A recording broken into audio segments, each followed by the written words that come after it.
Good to see everybody. How are we doing?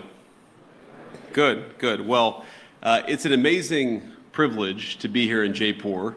I'm thrilled to address the Ananta Center's India-US Forum, and I'm thrilled to have you all here with me. Thanks to all of you, the business leaders, decision makers, and of course the students for being here. And thanks to our great team at the U.S. Embassy for everything that you guys do for our country. In the United States, we're proud of the deep connection between our nations, between India and the United States. Prime Minister Modi, as most of you probably know, was one of the first visitors welcomed into the Oval Office during President Trump's second term. And like President Trump, the Prime Minister inspires remarkable loyalty because of the strength of his belief in his people and in his country. Now, we're so grateful for Prime Minister Modi's hospitality as well as the reception that he and everyone else in this country have given us on this first trip for me to India. This is my first time visiting the birthplace of my wife's parents, and she's, of course, in the front row there. There you are, Usha. You. She's a bit of a celebrity, it turns out, in India, I think more so than her husband. But I haven't been here long, but already I've been fortunate enough to visit the Akshardham Temple. Did I pronounce that right, honey? I did okay? All right. With my family this morning, as a matter of fact. And last night, Prime Minister Modi welcomed me, Usha, and our 3 small children at his beautiful home. I've been amazed by the ancient beauty of the architecture of India, by the richness of India's history and traditions, but also by India's laser-like focus on the future. And those things, I think this appreciation for history and tradition and this focus on the future is very much something that I think animates this country in 2025. Now, in other countries I've visited, it sometimes feels like there's a flatness, a saneness, a desire to just be like everyone else in the world. But it's different here. There's a vitality to India, a sense of infinite possibility, of new homes to be built, new skylines to be raised, and lives to be enriched. And there's a pride in being Indian, a feeling of excitement about the days that lie ahead. Now, it's a striking contrast with too many in the West, where some in our leadership class seem stricken by self-doubt and even fear of the future. To them, humanity is always one bad decision away from catastrophe. The world will soon end, they tell us, because we're burning too much fuel or making too many things or having too many children. And so, rather than invest in the future, they too often retreat from it. Some of them pass laws that force their nations to use less power. They cancel nuclear and other energy generation facilities, even as their choices, the choices of these leaders, lead to more dependence on foreign adversaries. Meanwhile, their message to their friends, to countries like India, is to tell them that they're not allowed to grow. Well, President Trump rejects these failed ideas. He wants America to grow, he wants India to grow, and he wants to build the future with our partners all over the globe.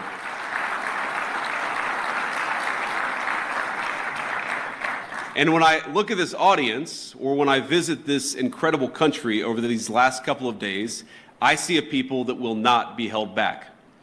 Now, the most profound responsibility, I believe, that all of us have is not to ourselves, but to the next generation, to make sure we leave them with a better society than the one that our parents and our grandparents gave us. And this is the world that America seeks to create with you. We want to build a bright new world, one that's constantly innovating, one that's helping people to form families, making it easier to build, invest, and trade together in pursuit of common goals. Now, I believe that our nations have much to offer one another. And that's why we come to you as partners looking to strengthen our relationship. Now, we're not here to preach that you do things any one particular way. Too often in the past, Washington approached Prime Minister Modi with an attitude of preachiness or even one of condescension. Prior administrations saw India as a source of low-cost labor on the one hand, even as they criticized the Prime Minister's government, arguably the most popular in the democratic world, and as I told Prime Minister Modi last night, he's got approval ratings that would make me jealous. But it wasn't just India. This attitude captured too much of our economic relationship with the rest of the world. So we shipped countless jobs overseas and with them, our capacity to make things, from furniture, appliances, and even weapons of war. We traded hard power for soft power, because with economic integration, we were told, would also come peace through sameness. Over time, we'd all assume the same sort of bland, secular, universal values, no matter where you lived. The world was flat after all. That was the thesis, and that was what they told us. And when that thesis proved false, or at least incomplete, leaders in the West took it upon themselves to flatten it by any means necessary. But many people across the world, and I think your country counts among them, they did not want to be flattened. Many were proud of where they came from, their way of life, the kind of jobs they worked, and the kind of jobs their parents worked before them. And that very much includes people in my own country, the United States of America. Now, some of you are aware of my own background. I actually didn't plan to talk about my background at all until last night at dinner, while my children mostly behaved. We gave them an A- for behavior with the Prime Minister. The Prime Minister said, I have one request. I want you to talk a little bit about your background. And so I wanted to do that. For those of you who don't know anything about me, I wanted to talk about it. I come from, and I'm biased, the greatest state in the Union, the state of Ohio, a longtime manufacturing powerhouse in the United States of America. My home specifically is a place called Middletown. Now, it's not a massive city by any means. It's not Jaipur, but it's a decent-sized town and a place where people make things, which has been a point of pride in Middletown for generations.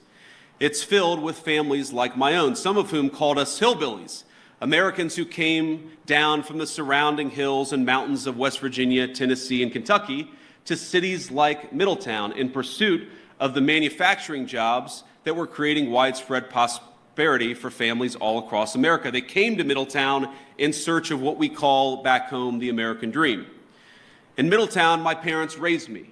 My grandparents raised me. They taught us to work hard. They taught me to study hard.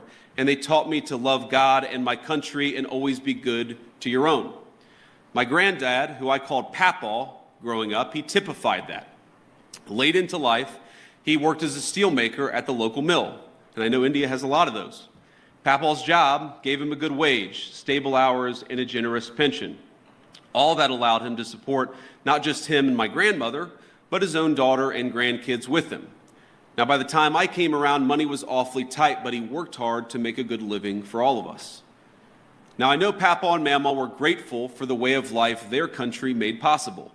Their generation bore witness to the formation of America's great middle class. And by creating an economy centered around production, around workers who build things, and around the value of their labor, our nation's leaders then transformed their country and made thousands of little Middletowns possible. The government supported its labor force. We created incentives for productive industries to take root and struck good deals with international partners to sell the goods made in the United States of America. But as America settled into world historic prosperity it generated, our leaders began to take that very prosperity and what created it for granted. They forgot the importance of building, of supporting productive industry, of striking fair deals, and of supporting our workers and their families. And as time went on, we saw the consequences. In my hometown, factories left, jobs evaporated, America's middle towns ceased to be the lifeblood of our nation's economy. And the United States, as it became transformed, those very people, the working class, the background of the United States of America, were dismissed as backwards for holding on to the values their people had held dear for generations. Now, Middletown's story is my story, but it's hardly unusual in the United States of America. There are tens of millions of Americans who, over the last 20 or so years, have woken up to what's happening in our nation. But I believe they woke up well before it's too late. Now, like you, we want to appreciate our history, our culture, our religion. We want to do commerce and strike good deals with our friends. We want to found our vision of the future upon the proud recognition of our heritage rather than self-loathing and fear. I work for a president who has long understood all of this, whether through fighting those who seek to erase American history or in support of fair trade deals abroad. He has been consistent on these issues for decades. And as a result, under the Trump administration, America now has a government that has learned from the mistakes of the past. It's why President Trump cares so deeply about protecting the manufacturing economy that is the lifeblood of American prosperity and making sure America's workers have opportunities for good jobs. As we saw earlier this month, he will go to extraordinary lengths to protect and expand those opportunities for all Americans. And so today I come here with a simple message. Our administration seeks trade partners on the basis of fairness and of shared national interests. We want to build relationships with our foreign partners who respect their workers, who don't suppress their wages to boost exports, but respect the value of their labor. We want partners that are committed to working with America to build things, not just allowing themselves to become a conduit for transshipping others' goods. And finally, we want to partner with people and countries who recognize the historic nature of the moment we're in, of the need to come together and build something truly new, a system of global trade that is balanced, one that is open, and one that is stable and fair. Now, I want to be clear, America's partners need not look exactly like America, nor must our governments do everything exactly the same way. But we should have some common goals, and I believe here in India we do, in both economics and in national security. And that's why we're so excited. That's why I'm so excited to be here today. In India, America has a friend, and we seek to strengthen the warm bonds our great nations already share. Now, critics have attacked my president, President Trump, for starting a trade war in an effort to bring back the jobs of the past, but nothing could be further from the truth. He seeks to rebalance global trade so that America, with friends like India, can build a future worth having for all of our people together. And when President Trump and Prime Minister Modi announced in February that our countries aim to more than double our bilateral trade to $500 billion by the end of the decade, I know that both of them meant it. And I'm encouraged by everything our nations are doing to get us there. As many of you are aware, both of our governments are hard at work on a trade agreement built on shared priorities, like creating new jobs, building durable supply chains, and achieving prosperity for our workers. In our meeting yesterday, Prime Minister Modi and I made very good progress on all of those points. And we are especially excited to formally announce that America and India have officially finalized the terms of reference for the trade negotiation. I think this is a vital step. Thank you.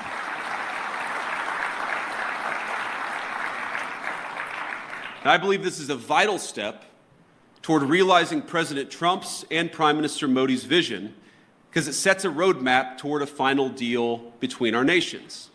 I believe there is much that America and India can accomplish together. And on that note, I want to talk about a few areas of collaboration today, how India and the United States can work together. First, perhaps most importantly, to protect our nations. Second, to build great things. And finally, to innovate the cutting-edge technologies both our countries will need in the years to come. Now, in defense, our countries already enjoy a close relationship, one of the closest relationships in the world. America does more military exercises with India than we do with any other nation on earth. The U.S.-India Compact that President Trump and Prime Minister Modi announced in February will lay the foundation for even closer collaboration between our countries. From javelins to Stryker combat vehicles, our nations will co-produce many of the munitions and equipment that we'll need to deter foreign aggressors. Not because we seek war, but because we seek peace, and we believe the best path to peace is through mutual strength. And the launching the Joint Autonomous Systems Industry Alliance will enable America and India to develop the most state-of-the-art maritime systems needed for victory. It's fitting that India, this year, is hosting the Quad Leaders Summit this fall. Our interests in a free, open, peaceful, and prosperous Indo-Pacific are in full alignment.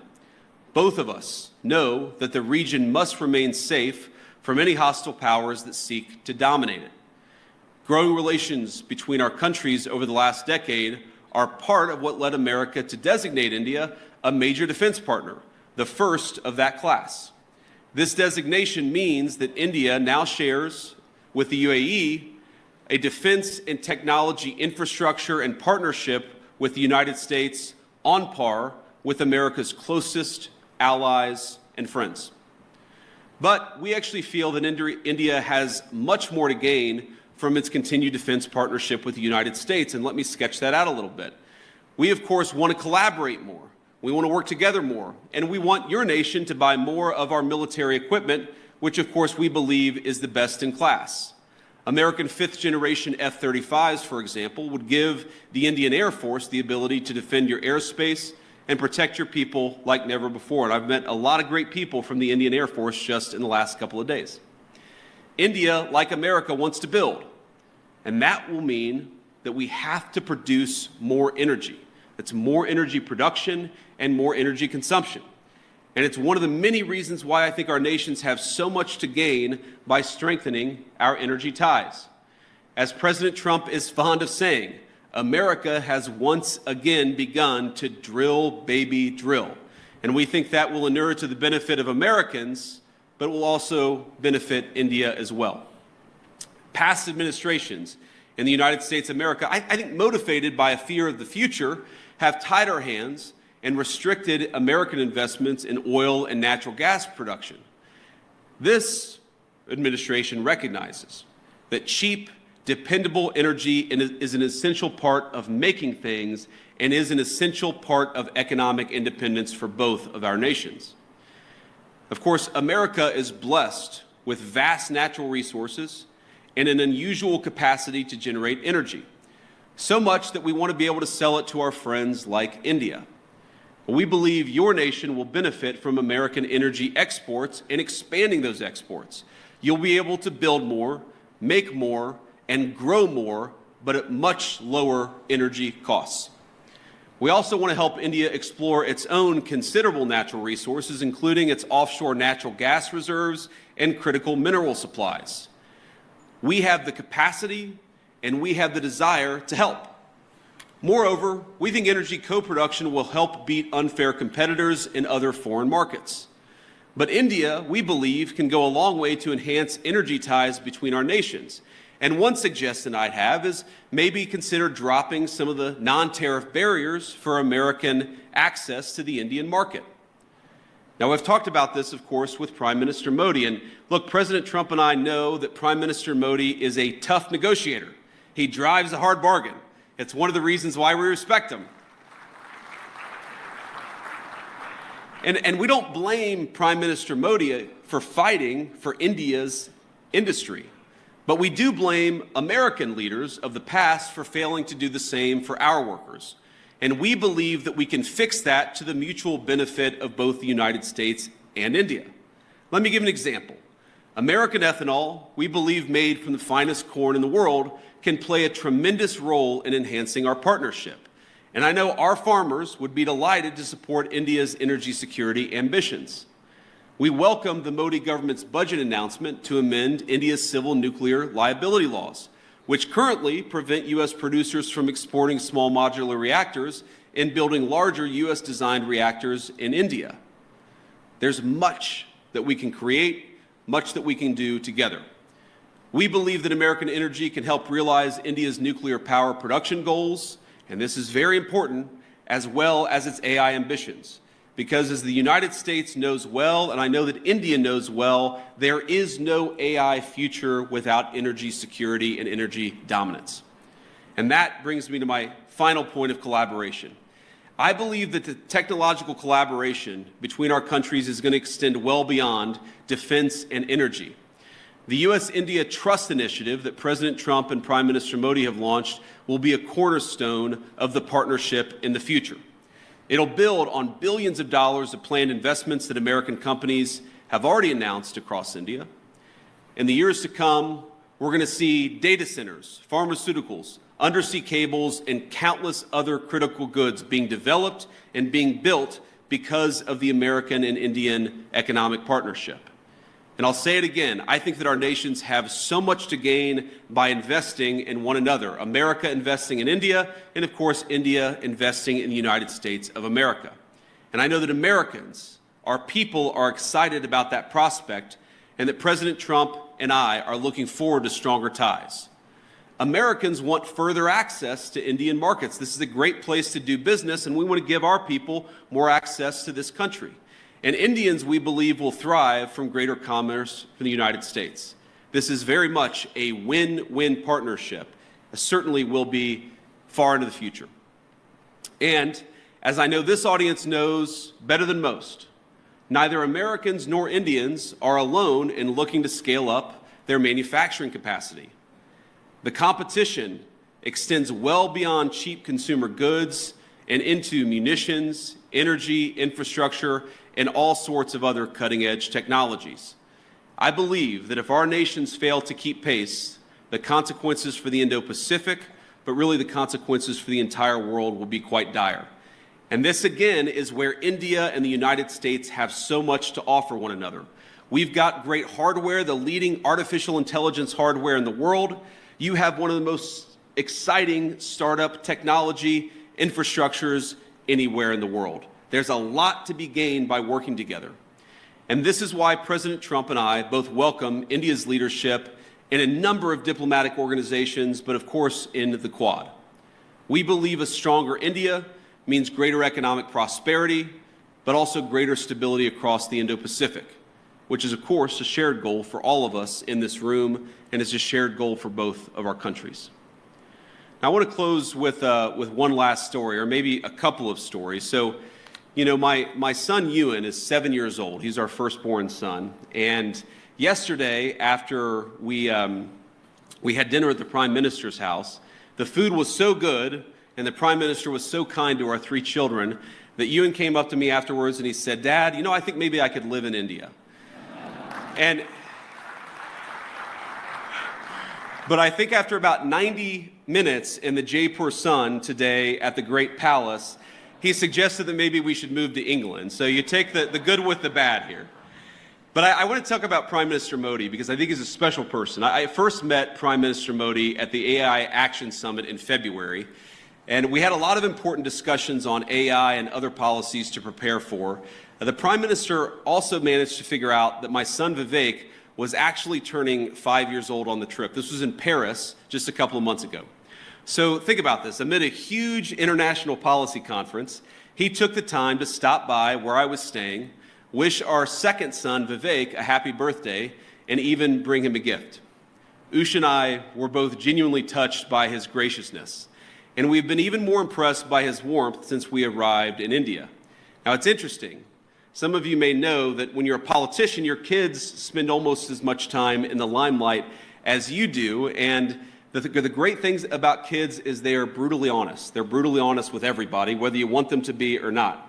And our 7-year-old, our 5-year-old, and then our 3-year-old baby girl, Mirabelle, it's interesting. They've only really attached themselves to, they've only really liked, I should say, they've only really built a rapport with two world leaders. The first, of course, is President Trump. He just has a certain energy about him.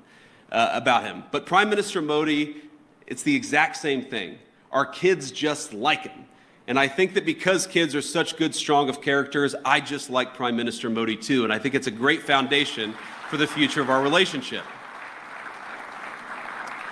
I could tell when Prime Minister Modi came over a couple of months ago, and I believe today that he is a serious leader who has thought deeply about India's future prosperity and security, not just for the rest of his time in office, but over the next century. And I want to end by making a simple, overarching point. We are now officially 1/4 into the 21st century, 25 years in, 75 years to go. And I really believe that the future of the 21st century is going to be determined by the strength of the United States-India partnership. I believe, thank you. I believe that if India and the United States work together successfully, we are going to see a 21st century that is prosperous and peaceful. But I also believe that if we fail to work together successfully, the 21st century could be a very dark time for all of humanity. So I want to say, it's clear to me, as it is to most observers, that President Trump, of course, intends to rebalance America's economic relationship with the rest of the world. That's going to fundamentally will cause profound changes within our borders in the United States, but of course with other countries as well. But I believe that this rebalancing is going to produce great benefits for American workers. It's going to produce great benefits for the people of India. And because our partnership is so important to the future of the world, I believe President Trump's efforts, joined, of course, by the whole country of India and Prime Minister Modi, will make the 21st century the best century in human history. Let's do it together. God bless you, and thank you for having me.